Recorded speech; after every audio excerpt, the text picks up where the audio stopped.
What's going on, guys? Jacob here from Lit Capital, bringing you another Sunday Sales Market Outlook. Okay, we're going to be showing you a forecast of things to look for in the week ahead, of course. But first, before we get into it, if you haven't already, please check out our website, litcapital.co.uk. If you're interested in getting your trading journey started with us, okay, learning how to trade and learning the skill set itself, so that you can learn to read the charts and on your own and become competent in doing so. Okay, so head over to the website now if you haven't already. Before we get into the charts, we are going to be looking at the economic calendar just to see what events we have. We are in the last week of April. So you'll more than likely find that from a fundamental perspective, there's not as much data. Most things have kind of been concluded for this month, but we'll see what's left. Starting on this Monday, nothing really standing out for me in that regard in terms of high impact data or things to kind of look for. Business climate, I'm not really sure what the business climate is. We got Tuesday, we got unemployment rate for the JPY, see what that's about. We got durable goods for US as well as home sales for the US. Again, nothing super major in that regard. And then going into the Wednesday, we got inflation rate for the Aussie. That's something to look for those that trade Aussie pairs. You got employment change for the CAD as well as the goods trade balance for US. So yeah, a few things to look for there. Going into Thursday, you got an interest rate for Japan. So that's probably the most conclusive thing to probably look for so far. For those that trade yen pairs, I don't actually trade yen pairs, but definitely be on the lookout for that. You got unemployment rate coming out of Spain. You got a speech from one of the governors of the ECB. That kind of sums up the Thursday. I know you got jobless claims as well, going into the New York session on Thursday. And then to wrap it up, on Friday, you got inflation rate for, excuse me, for the France, retail sales and GDP for Spain, retail sales for Swiss franc, GDP for France. So a lot of European data, GDP data in the morning there. And then going later on into the morning, you got inflation rate for the euro. That would definitely be something to look for.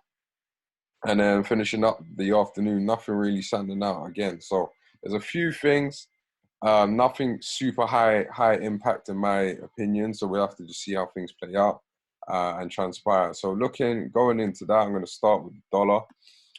So we've seen the dollar continue its bullish run last week. It took a little bit of time to do so in terms of it happened later on in the week, but we did have this mapped out. These things were sent into our Discord where we was updating our charts in regards to what could potentially happen.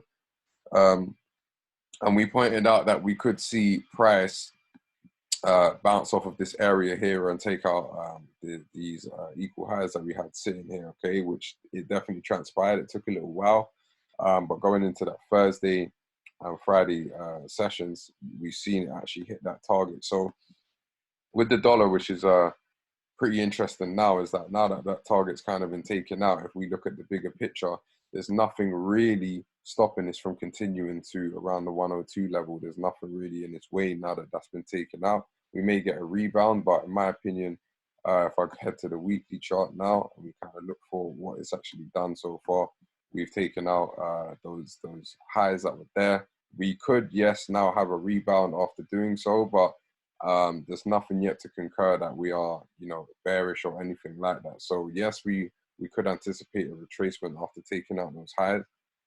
It's possible, but again, now that we've made a new higher, we could just be looking at a new swing point to then head to that higher at 102 area, which is where, for me, the next level of higher time frame liquidity is resting. So I think we could, there's no reason for us to be doubting that this is still bullish.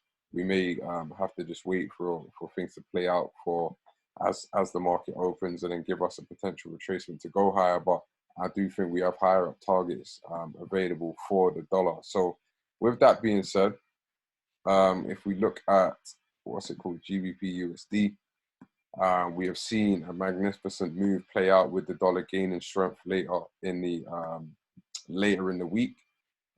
This trade was actually given out in our Discord as a live trade. We placed the trade on the south, played out pretty well.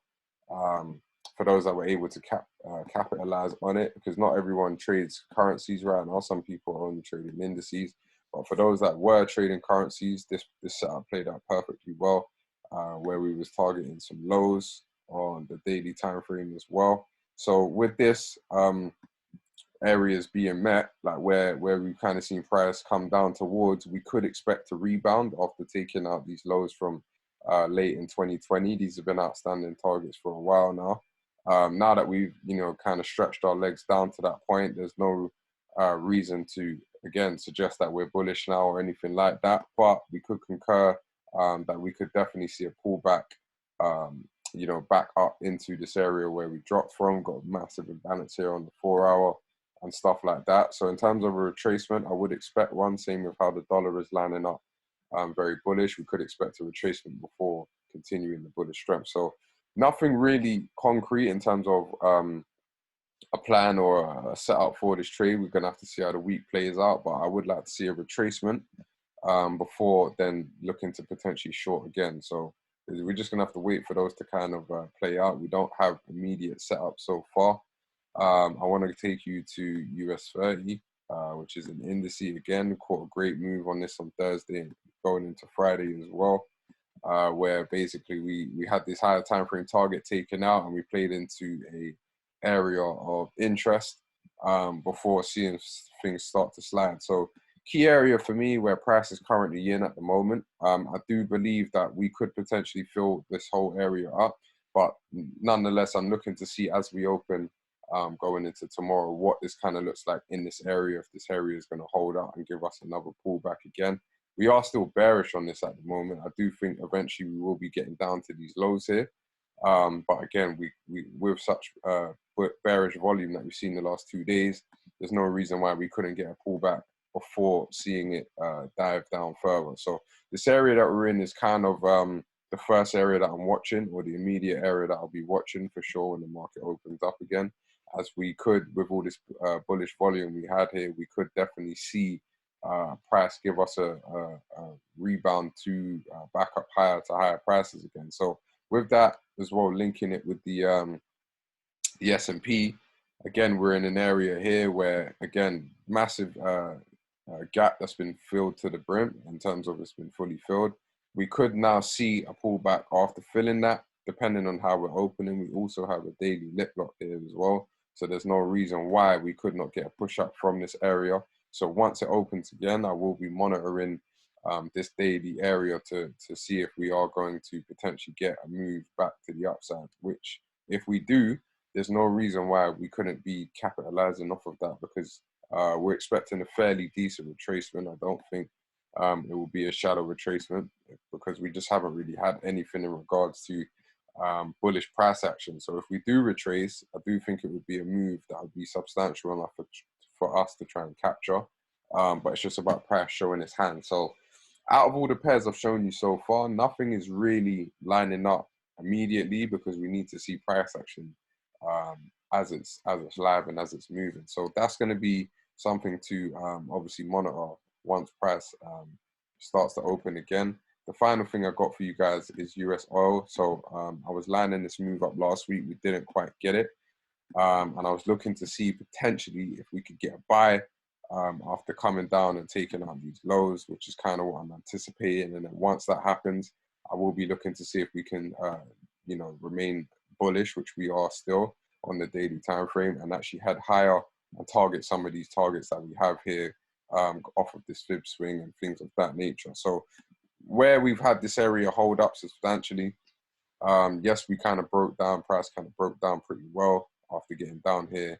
But then we kind of sweep these lows and maintain this area, and we've had some bullish volume back up here. So now I'm kind of looking at it from a sense of maybe we're willing to now retest those higher levels. So that's kind of what I've got for oil. It's just about being patient with this. I've got an alert where these lows are at, but it's just not, it wasn't ready last week. It was kind of moving a bit slow. So you just got to be patient with it. I do think there is a move available, of course, but the entry wasn't there yet. So we'll see how it goes going into the last week of April for sure. All of these setups, they will be posted in our Discord, of course. If you want access to our Discord, either send us an inquiry via our website or hit us up on social media handles. Obviously, we got lit_capital_ for those that are interested in that. To get access to our chart section, okay, all of these setups, they do get posted in here where we kind of conclude what it is we'll be looking at for the week ahead. And as the week progresses, we also update it with, you know, what we think the market is going to be doing. So that's kind of it for what I've got today, guys. I hope you guys have enjoyed the setups that I've been given. If you have, thumbs up, please like this video, comment as well if you have any questions. And we'll be sure to be bringing you, more value next Sunday, of course, with another setup. But that's it. I'm going to wrap this up here. Hope you've enjoyed it. Remember, guys, every day is money day. Peace.